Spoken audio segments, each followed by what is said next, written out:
দিয়েছি পনিরের তরকারি। প্রথম থেকে আপনারা শেষ পর্যন্ত দেখতে থাকুন কী কী করি।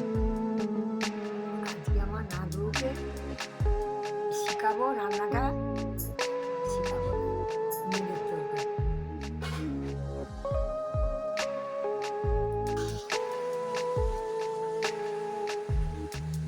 আমি সবজিগুলো কেটে দিচ্ছি।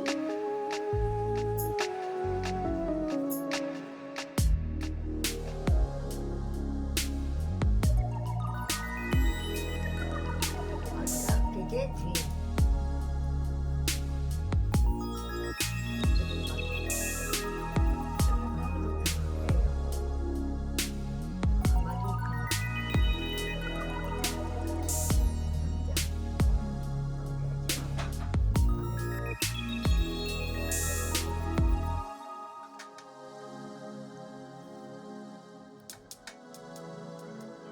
ঠিক আছে।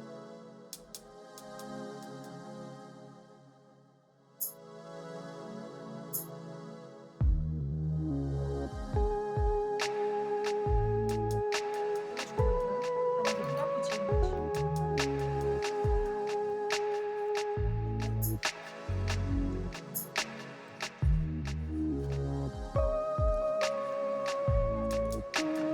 এবার এরপরে কি করবো? তেল দিয়ে ফোড়ন জানো, তেল দিয়ে পনিরটা আস্তে আস্তে করে ভেজে নিতে হবে। পনিরটা আলুটা ভেজে নেবো। দিয়ে আর মশলা দিয়ে মশলাগুলো দিয়েছি নাড়ু দেখে পনির ছোট ছোট করে পিস করে নিয়েছি। টমেটো কুচি করে নিয়েছি। আলু যে ছোট ছোট করে নিয়েছি।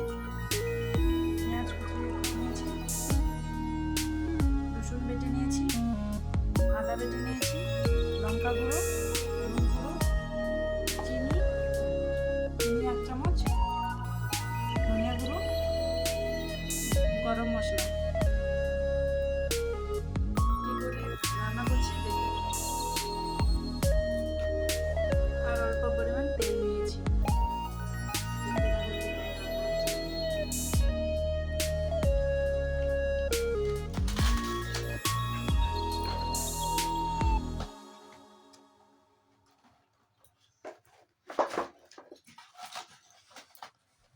আজ আমার ঠাকুমা রান্না শেখাচ্ছে, দেখতে থাকো উনি কিভাবে রান্না করছে। কড়া গরম হয়ে গেছে, এবার কড়াইতে তেল দিয়ে দিচ্ছি।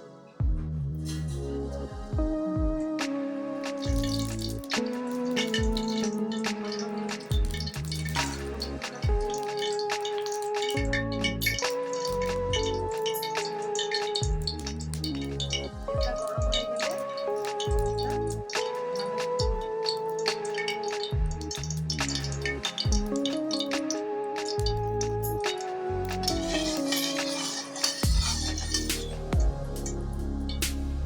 তেল গরম হয়ে গেছে।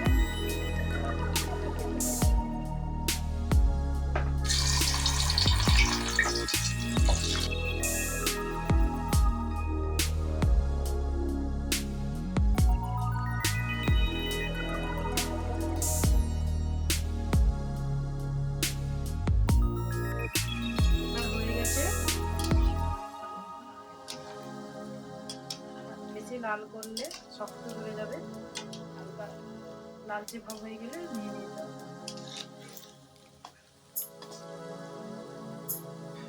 এবার আমি নামিয়ে নিচ্ছি। পনির ভাজা হয়ে গেছে।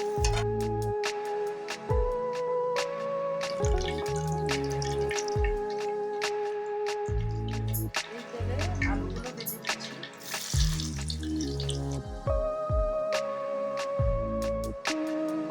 আলুগুলো ভাজা হয়ে গেছে, এবার নিয়ে নিচ্ছি।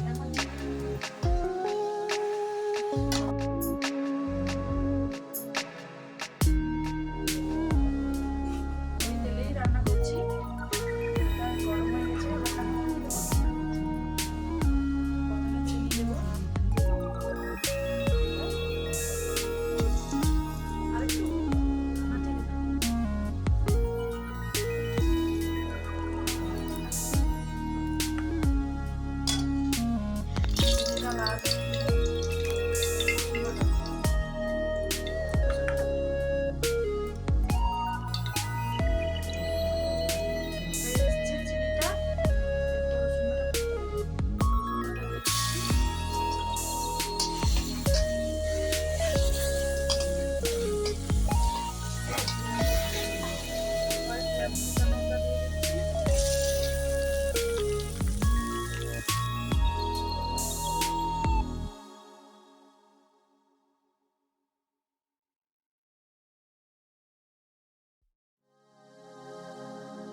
আদা বাটা দিয়ে দিচ্ছি এখন পুরোটা।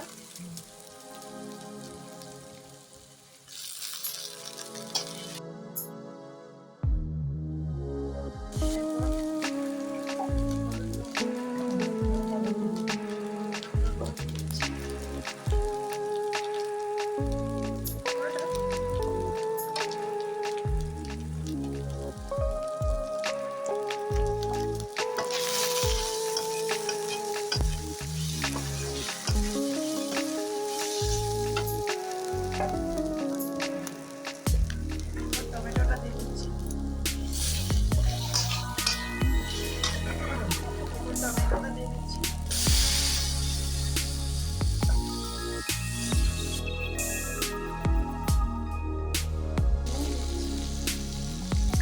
যাতে তাড়াতাড়ি টমেটোটা গলে যায়।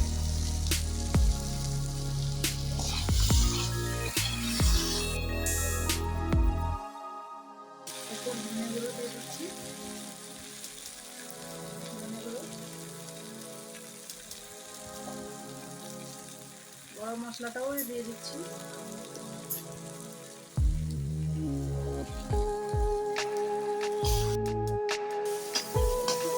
জল দিচ্ছি।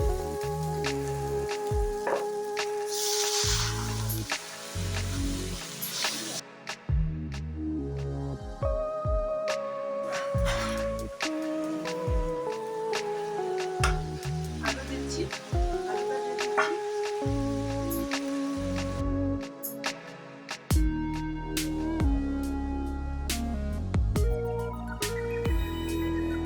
এবার হলুদটা দিয়ে দিই। ফুটে গেছে, এটা দিয়ে দিই। একটু দিয়ে দিচ্ছি।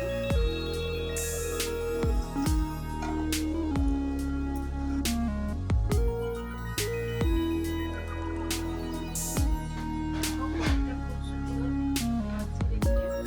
খুব সুন্দর গন্ধ বের হচ্ছে। আপনারাও বাড়িতে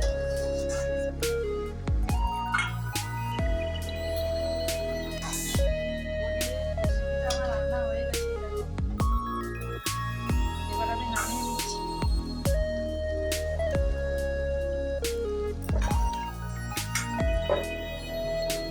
এবার আমি নামিয়ে নিচ্ছি।